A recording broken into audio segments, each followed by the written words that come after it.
queridos, bom dia. Hoje nós estamos num dia maravilhoso, o dia mais importante do universo, o dia que nós estamos celebrando a Páscoa cristã, o dia que Jesus Cristo saiu daquele túmulo com corpo de glória, com corpo ressurreto, e é sobre isso que nós vamos falar, sobre a ressurreição de Cristo, o dia da ressurreição, onde a morte foi vencida de forma definitiva.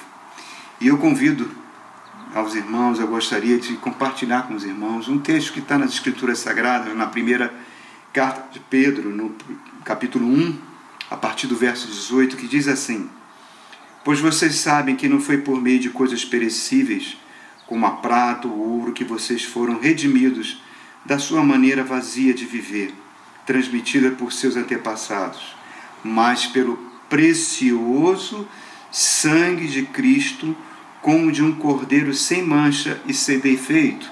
Agora olha só o que ele diz no verso 20. Conhecido antes da criação do mundo e revelado nestes últimos tempos em favor de vocês.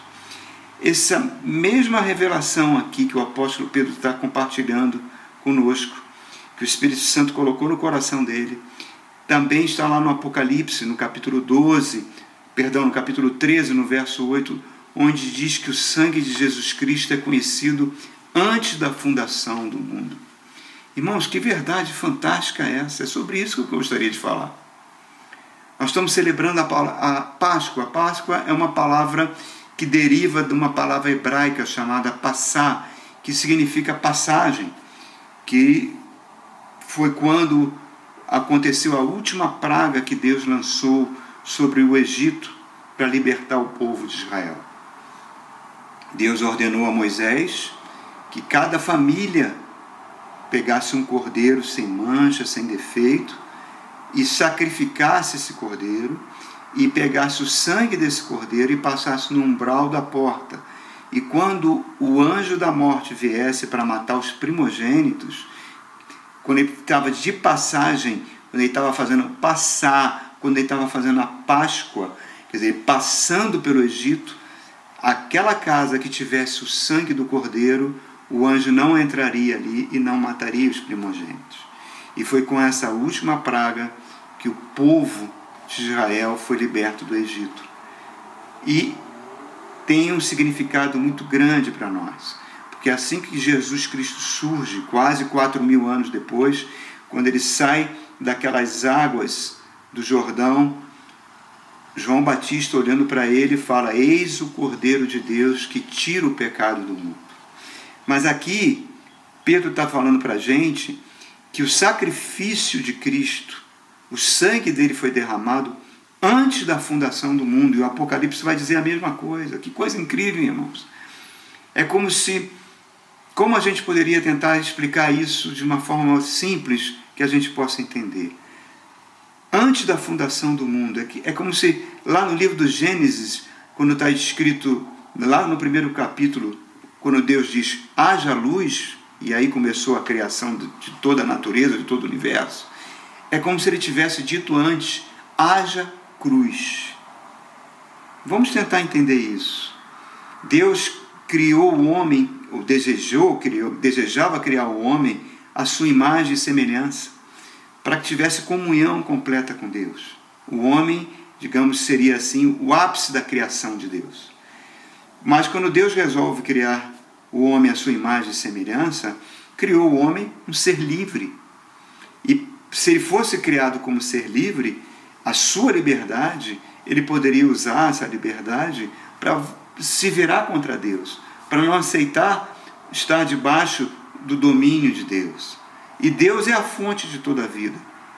E na hora que o homem fizesse isso, tomasse essa atitude de não viver mais debaixo de Deus, não mais virar as costas para Deus, ele perderia a vida. Não só ele, mas todo o universo que foi criado como base para o ápice da criação também perderia o sentido de existir. Então, para que isso não acontecesse, para que o homem não usasse o seu direito de liberdade e com esse direito de liberdade ele se voltasse contra Deus, o pecado entrasse no mundo e Deus que é um Deus justo, que é um Deus santo, que não pode conviver com o pecado, não destruir isso tudo, um sacrifício foi feito. O sacrifício do Filho de Deus foi feito antes de toda a criação. O sangue de Cristo, que foi derramado antes de tudo ser criado, a Bíblia diz que garantiu a vida. Então, se você hoje tem uma plantinha viva, é porque o sangue de Cristo foi derramado antes da criação do mundo. Se eu estou vivo, se um ateu está vivo, um ateu que nunca acreditou em Deus, que não acredita em Cristo, ele está vivo graças ao sangue de Jesus que foi derramado antes da criação do mundo. Agora, vamos avançar um pouquinho mais para entender o significado da Páscoa. Quando Deus cria o homem, e a gente não tem como imaginar como deveria ser o homem antes do pecado, antes dele ter negado a Deus, esse homem era feito à semelhança de Deus. Não tem como comparar. É como se a gente imaginasse assim, o homem antes de pecado era o homem perfeito, o homem feito à imagem de Deus, sem pecado, onde imortal, onde viveria para sempre. E depois que ele peca, ele sofreu um processo de deformação, tanto de tal forma que a humanidade hoje não é nem sombra do que foi Adão e Eva antes do pecado ter entrado no mundo. Então, quando Adão é criado, passa-se muito tempo, a gente não sabe quanto tempo foi isso, até que ele aceita o convite de Satanás, o pecado entra no mundo, e quando o pecado entra no mundo, a morte entra junto. E Adão e Eva perdem a imagem de Deus, e toda a criação, animais, plantas, todo o universo passou a experimentar a morte física.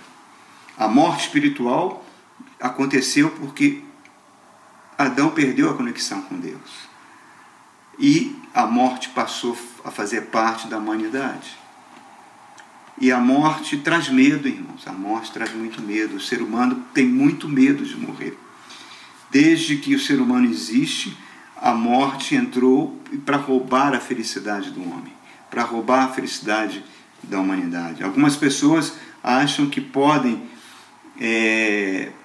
digamos assim, ser felizes, ou então afastar a morte tendo muito dinheiro, tendo muito poder, ou então tendo um casamento feliz, ou então colocando a sua felicidade numa outra pessoa que vai fazê-la feliz. Mas isso não acontece, irmãos, porque a morte está presente.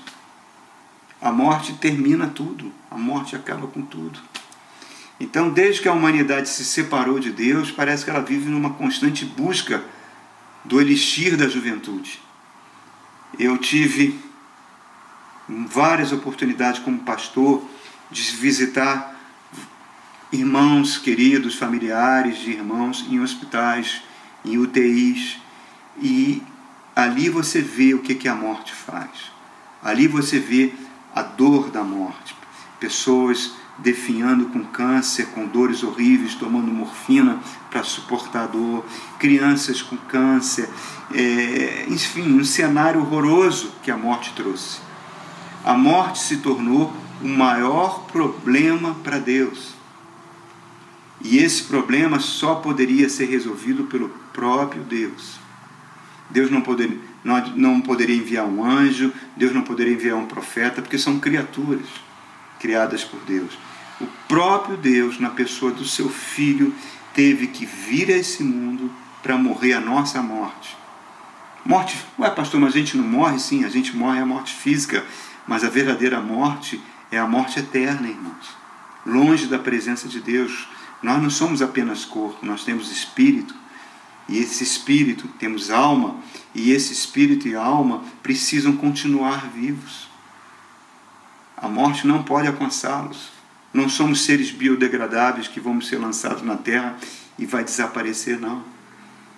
Nós temos uma alma, nós temos um espírito que vão continuar, mas que se continuar longe da presença de Deus vai experimentar a morte eterna, que deve ser a pior coisa que a gente pode imaginar. Então, o próprio Deus se dirigiu a esse mundo e veio morrer a nossa morte para que nós vivêssemos a sua vida. O que aconteceu na Sexta-feira Santa, lá no Gólgota, naquela cruz, foi um reflexo daquilo que aconteceu antes do mundo foi criado. Quando o sangue do Cordeiro, o sangue de Jesus, foi derramado antes da fundação do mundo. O que Deus fez na cruz, por mim e por você, não tem preço, irmãos.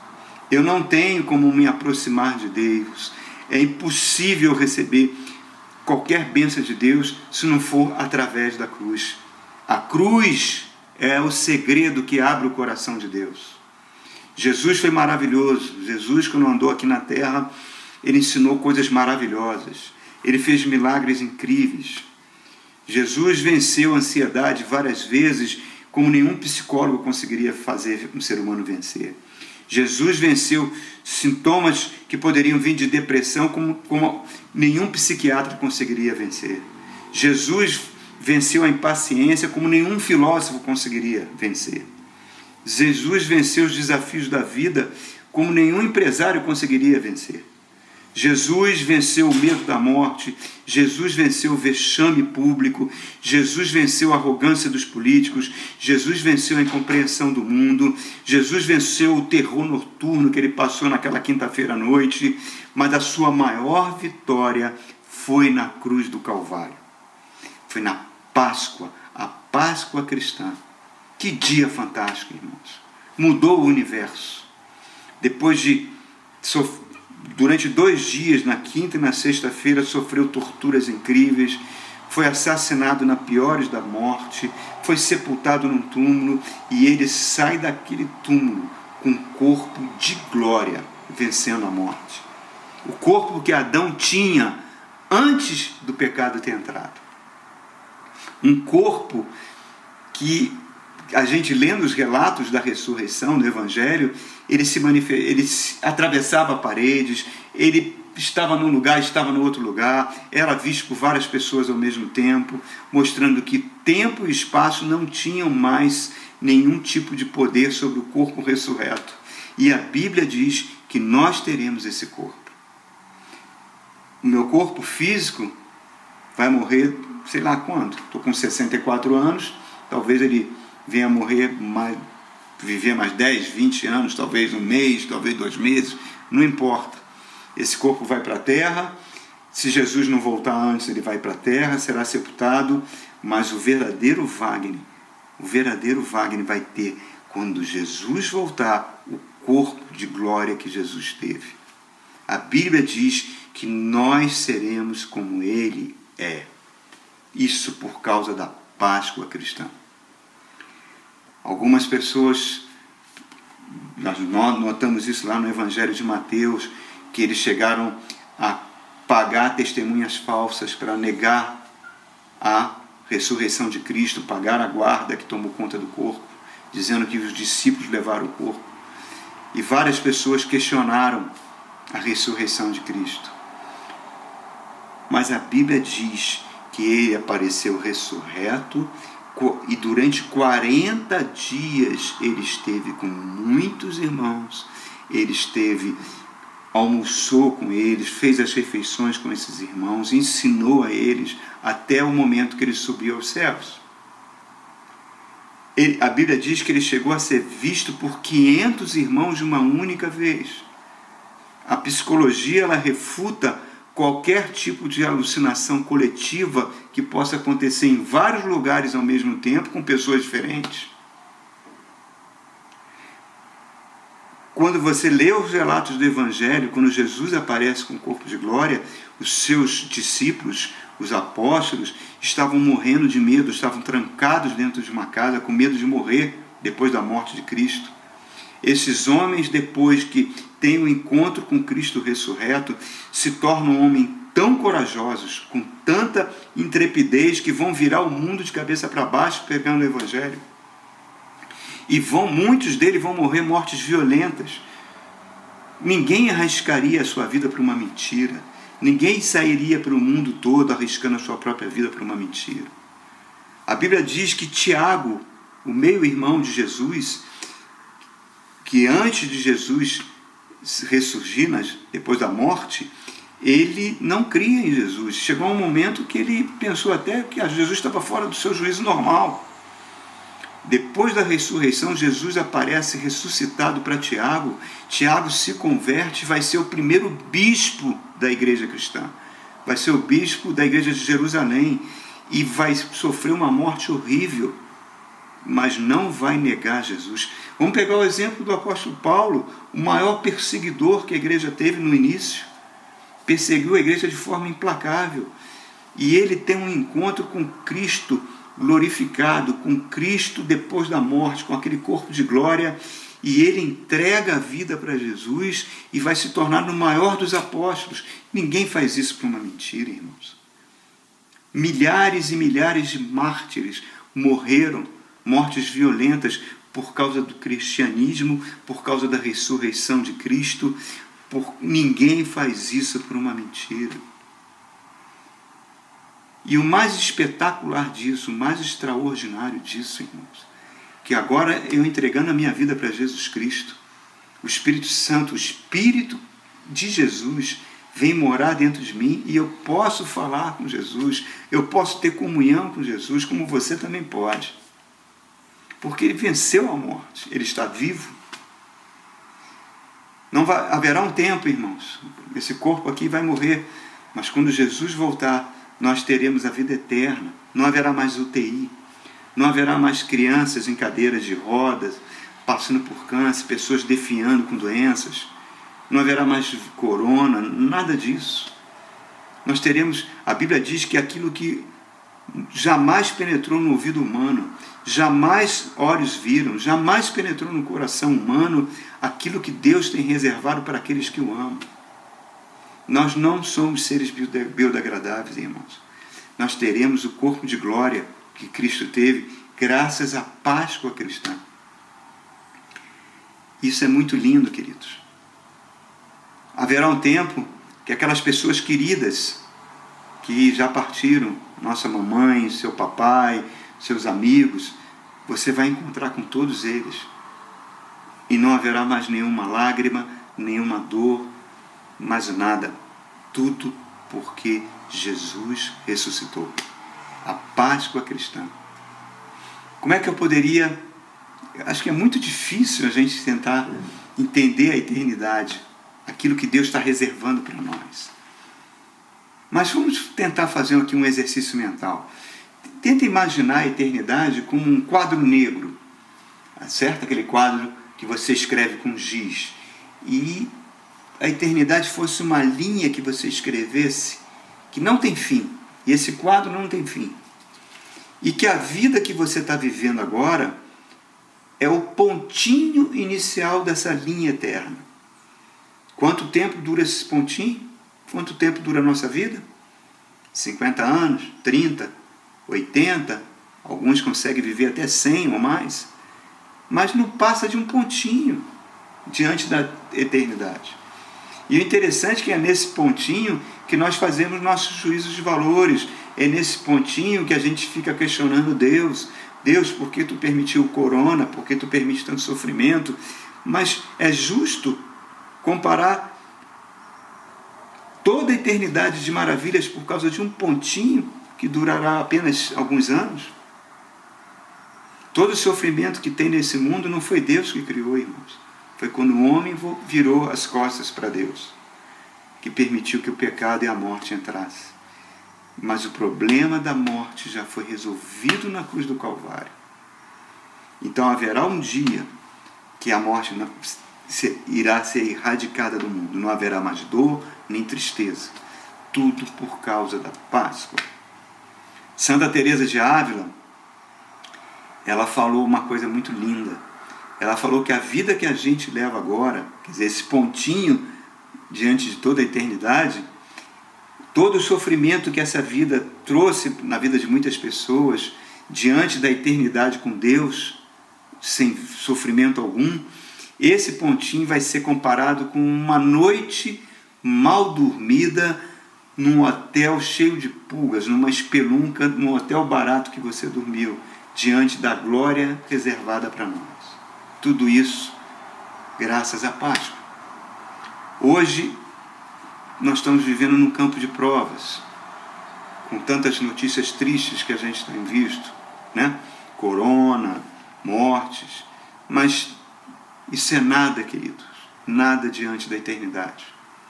Aquele escritor inglês, o C.S. Lewis, que escreveu as Crônicas de Nárnia, ele diz que a vida agora é como se fosse um véu, um véuzinho, um véu, uma cortina de fumaça que está separando a verdadeira vida, a vida que nós teremos com um corpo de glória, o mesmo corpo que Cristo tem, porque a Bíblia diz que quando Ele voltar, nós seremos transformados, seremos como Ele é.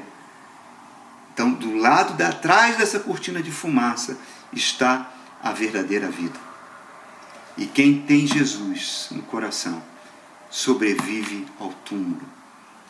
Feliz Páscoa. Foi isso que Deus conquistou para nós. E eu queria, queridos, convidar vocês aí na sua casa, onde você estiver, se você estiver junto com a sua família, se você estiver sozinho, não importa, sozinho com a sua família, eu queria celebrar o ágape com você. O ágape era a celebração que a igreja primitiva fazia, que nós chamamos hoje de a ceia do Senhor, que é uma ordenança que Jesus Cristo fez na Quinta-feira Santa. Então eu queria celebrar essa ceia com você. Se você tem aí um suquinho de uva na sua casa, um pouquinho de vinho tinto, um pedacinho de pão, coloque aí, vamos celebrar essa ceia junto. Fazer memória daquilo que Jesus fez na Páscoa cristã. E eu convido os irmãos a lerem ali, que está na primeira carta de São Paulo aos Coríntios, no capítulo 11, onde ele revela que ele recebeu do próprio Jesus Cristo, ressurreto, já ressuscitado, mostrando para ele como foi aquela noite de Quinta-feira Santa, onde ele celebrou a ceia do Senhor. Ele fala assim, capítulo 11, verso 23, pois recebi do Senhor o que também lhes entregueis, que o Senhor Jesus, na noite que foi traído, tomou o pão. Vou pegar aqui um pedacinho de pão, queridos. E tendo dado graças, Senhor, abençoa esse pão. O partiu e disse, este é o meu corpo, que é dado em favor de vocês. Façam isso em memória de mim. Vamos orar, queridos. Pegue o pãozinho, parta ele. Vamos agradecer a Deus pela Páscoa, por Cristo ter morrido por nós, para que a gente possa viver a sua vida. Pai querido, muito obrigado, Senhor, porque na cruz do Calvário, Tu vieste morrer a nossa morte. Uma morte estúpida, uma morte injusta, uma morte terrível, Senhor. Nós é que deveríamos estar naquela cruz, mas Tu tomaste o nosso lugar como um Cordeiro santo, sem defeitos, para tirar os nossos pecados, para que possamos viver a Sua vida. Abençoa esse pãozinho, Senhor, que simboliza o Teu corpo que foi moído por nós. Coma do pão, querido, coma do pão.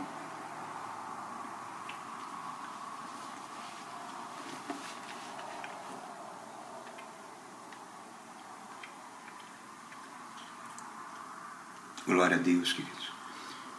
Agora, se o irmão tiver um cálicezinho, um copo, um suquinho de uva, um pouquinho de vinho, o que for que você tiver, vamos continuar o que o apóstolo Paulo já trouxe aqui para nós.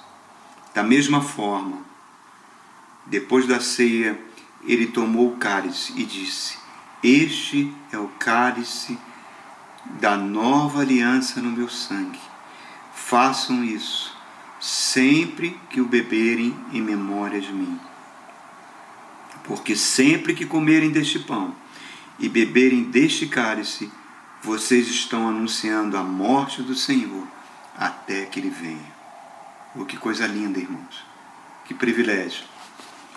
Eu sempre gosto de lembrar um texto daquele pastor luterano que morreu na Segunda Guerra Mundial, enforcado pela Gestapo. Já no final da guerra não havia a menor necessidade de ele ter sido morto.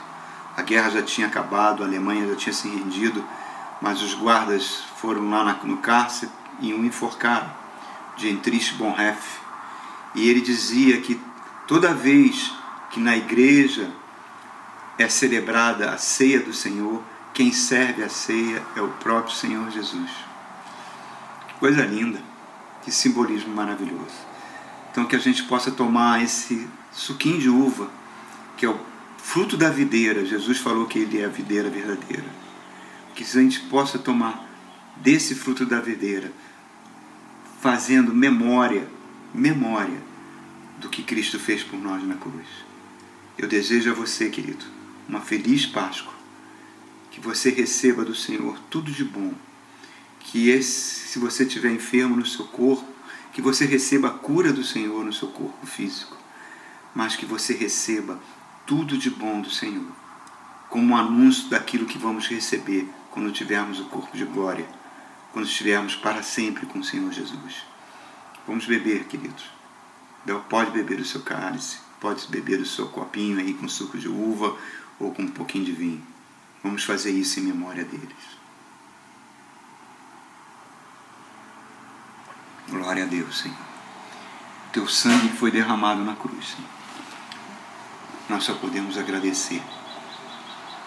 Que amor imenso, que amor incompreensível, Tu ter morrido por nós. Muito obrigado, Senhor. Muito obrigado. E uma feliz Páscoa, queridos, para todos vocês. Que em breve estaremos celebrando essa Páscoa, lá junto com o Senhor, com todas aquelas pessoas queridas, com todos aqueles santos que já partiram dessa vida. Estaremos todos juntos numa grande celebração. Feliz Páscoa. Deus abençoe a cada um. Amém?